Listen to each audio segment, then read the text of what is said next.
Hi, I'm Davey Havoc. And I'm Jade from AFI. And you're watching Jawbreaker.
What's up, everybody? What's up, kids? Welcome to episode 3 of Jawbreaker. I am Matty Marshall. I'm the special guest host of this particular episode. Doctor Strange is on assignment in the Heartland.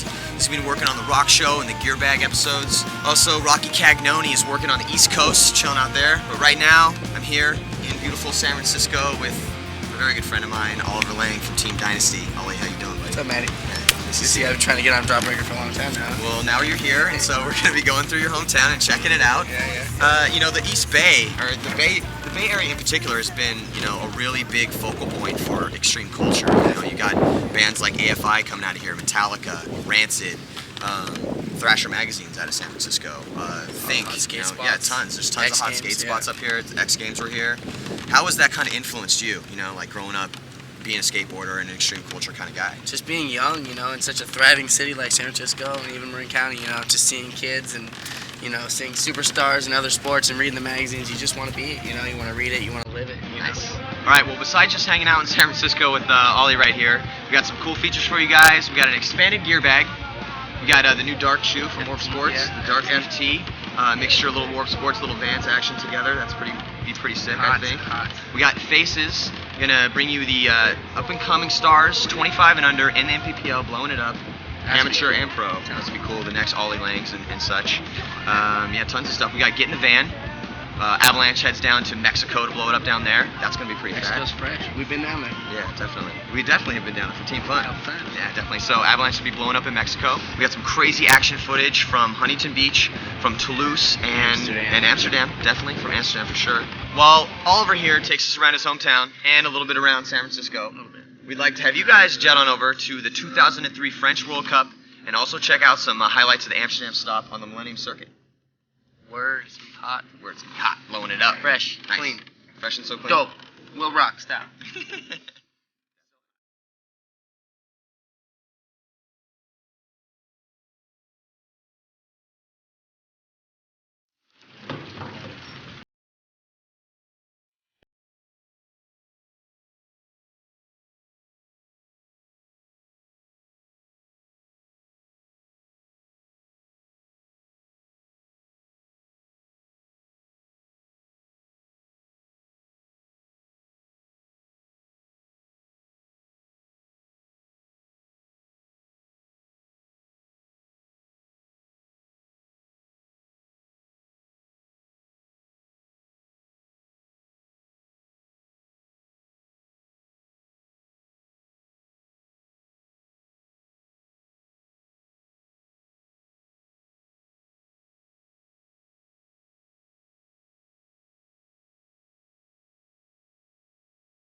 You are now in Amsterdam and you're watching Jawwbraker magazine.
Biggest things in the San Francisco Bay Area for paintball has been Mare Island. Mare Island. Yeah, Mare Island. God bless me.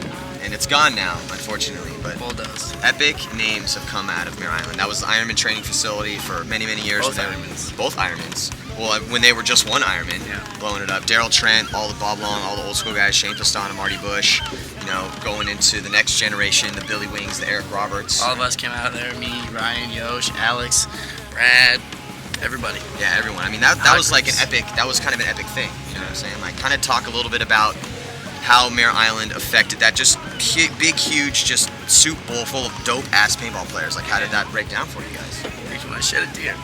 I don't know, man. It was just the field that had everything. You know, it really was. It was the field of dreams. There was no paintball field that could ever amount to Mare Island. It had every single walk of life, you know. And that's why I think that Northern California paintball players, I don't want to say are more advanced because there's great paintball players from everywhere, but definitely have, you know, keen knowledge from everywhere on the field. Because we used to play in this thick anise, and we used to play in these castles, and we used to play speedball, Yeah. so we know, Yeah. and we definitely got our ass beat for the longest time, and that's how you got to do it. You got to work your way up, And Absolutely. Mare Island there's no better field in the world than Mare Island for that.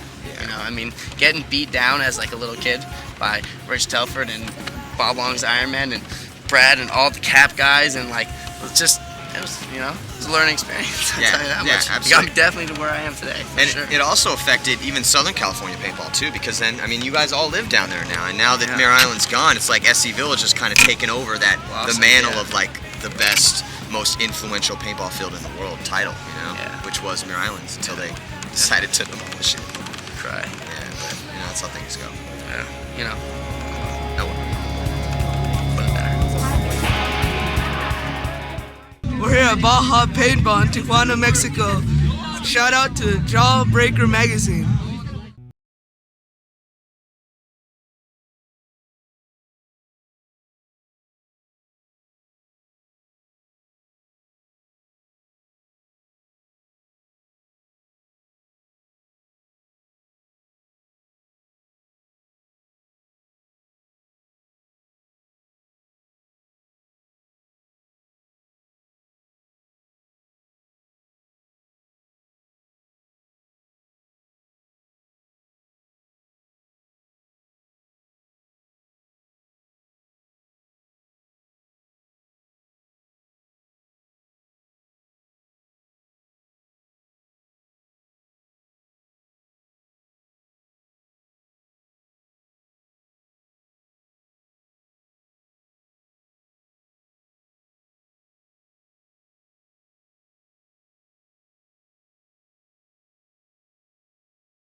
Modo, ¿ok? El próximo año vamos a ganar a ustedes. Gracias.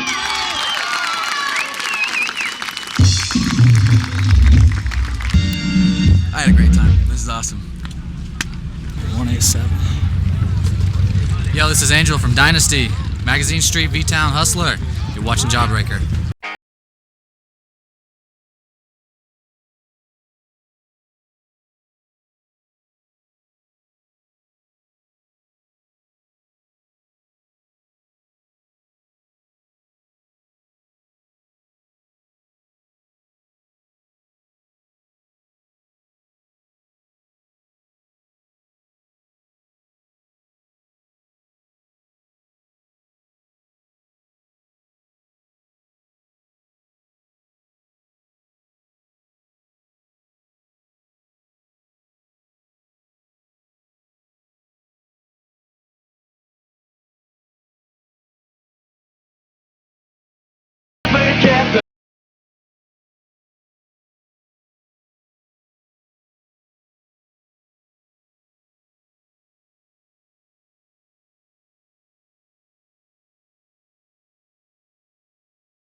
Hey yo, what's up? I'm Maximus. Northeast Stream, baby. You're watching Jawbreaker.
Glenn Forrester from Team Avalanche, and you're watching Jawwbraker. Come on, E.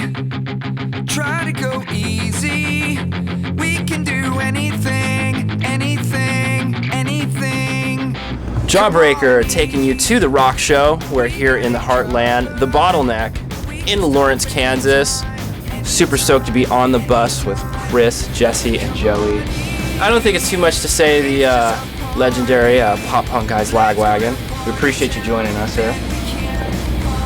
Thanks. I only get a minor ride out of it. Everyone's like, well, yeah, legends, but you know.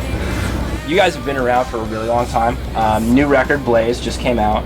This is what, like 12, 13 years for you guys as a band? Or? Yeah, it's like 13 or something. How'd the band get started? Flip and I had both been playing in bands in town, and I don't know, we sort of knew each other. I mean, there's just a very small punk scene there. They had a different singer. The band was called Section 8 before it was Lagwagon. They had a singer, and he stole my girlfriend, so I stole his band.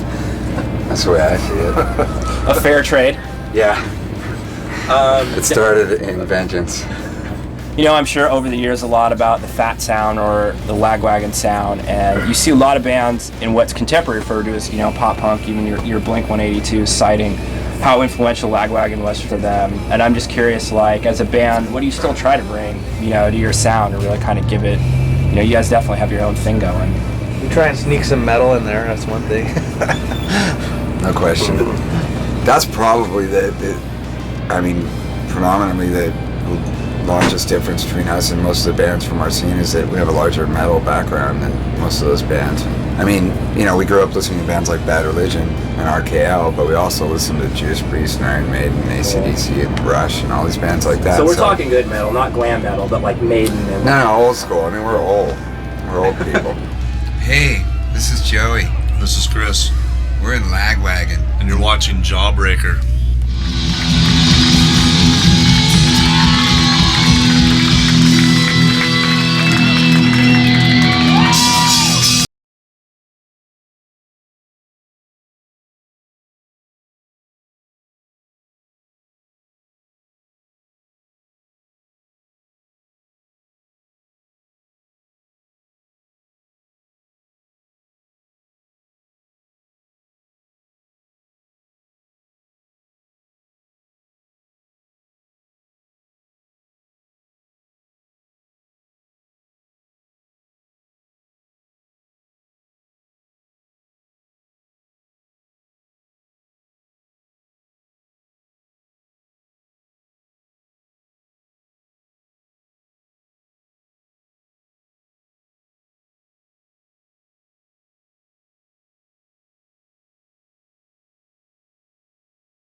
I'm Yosh Rao.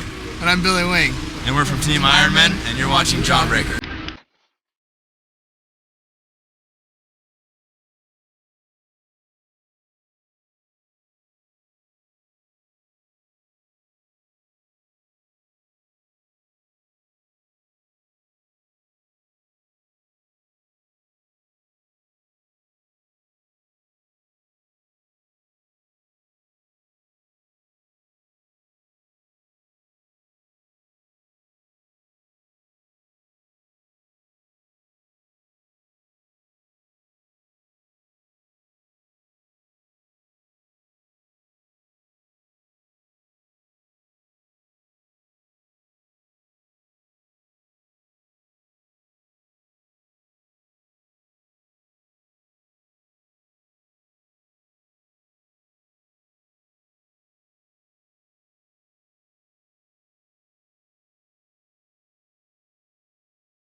SOS in a state of emergency.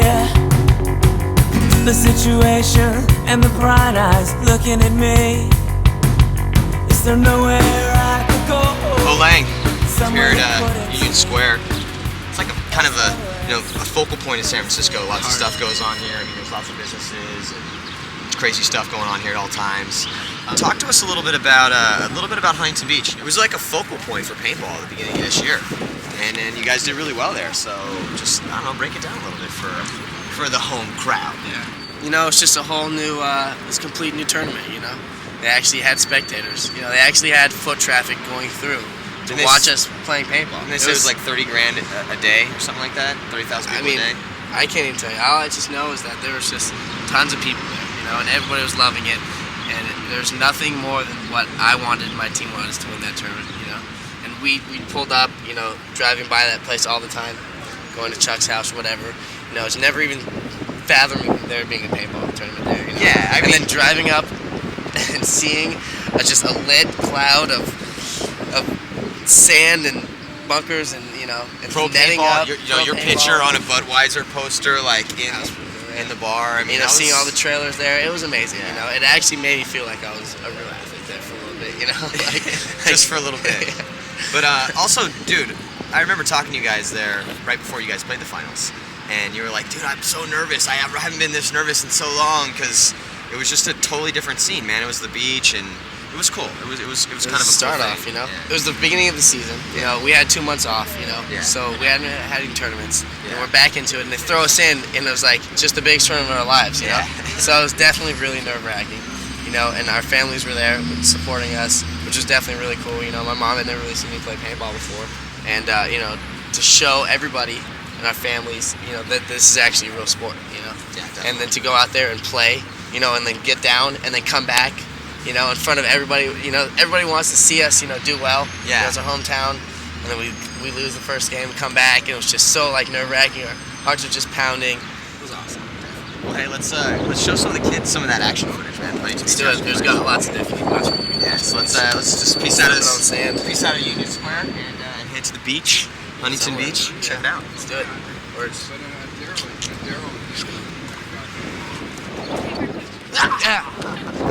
Could you take our picture? I'll do the photography this time, Sam.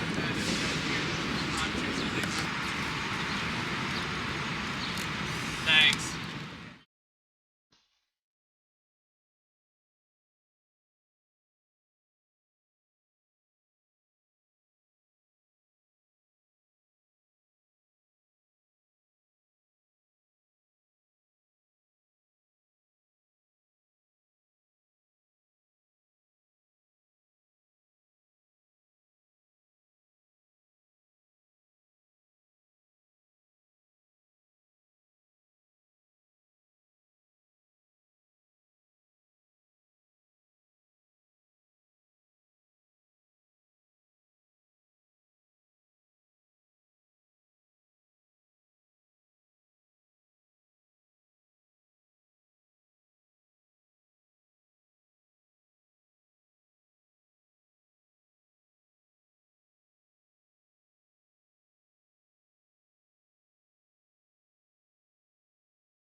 we're in San Francisco.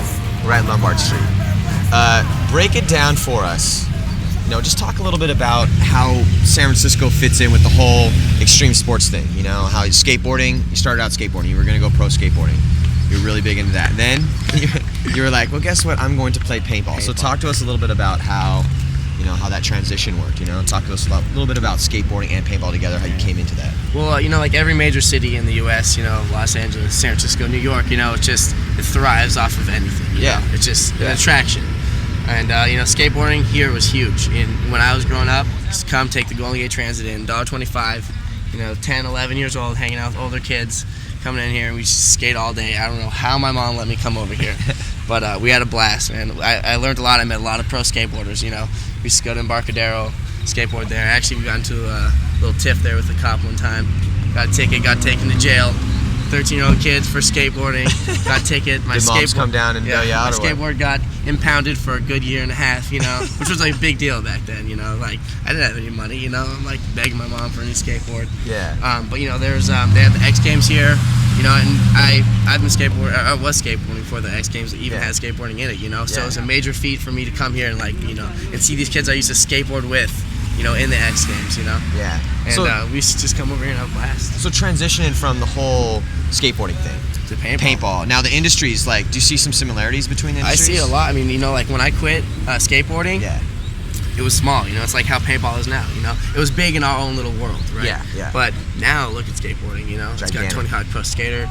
Everything. Video it's in the X Games. Like I was saying, X Games, everybody knows. You can go up to any of these tourists and be like, skateboarding. Tony Hawk is. Yeah. But 4 years ago, 5 years ago, when I was skateboarding, they didn't have that. And now who's a professional paintball team? None of these people know. But hopefully none of these people know that you're a professional paintball player. They just drive by. They're actually taking pictures of us right now, not Lombard Street. I see a big similarity there. And I'm thinking hopefully in 4 or 5 years that paintball will be what skateboarding is now. Maybe even bigger. Absolutely. It's definitely got the potential. It definitely does, especially when you got fat tournaments blowing it up too. And since we're on the crookedest street in San Francisco, might as well go to someplace else that's a little bit crooked. Where's that, huh? A little bit of Amsterdam, actually. That's definitely a crooked place. So let's head over to Amsterdam, check a little bit more tournament stuff, a little bit more action footage. We won Amsterdam. Yeah, you guys did win Amsterdam. Some good shots. I didn't go. One next year. Probably. Yeah, right. That's right. So let's take you guys to Amsterdam. Check it out.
Strange, and you're watching Jawbreaker. Bird on!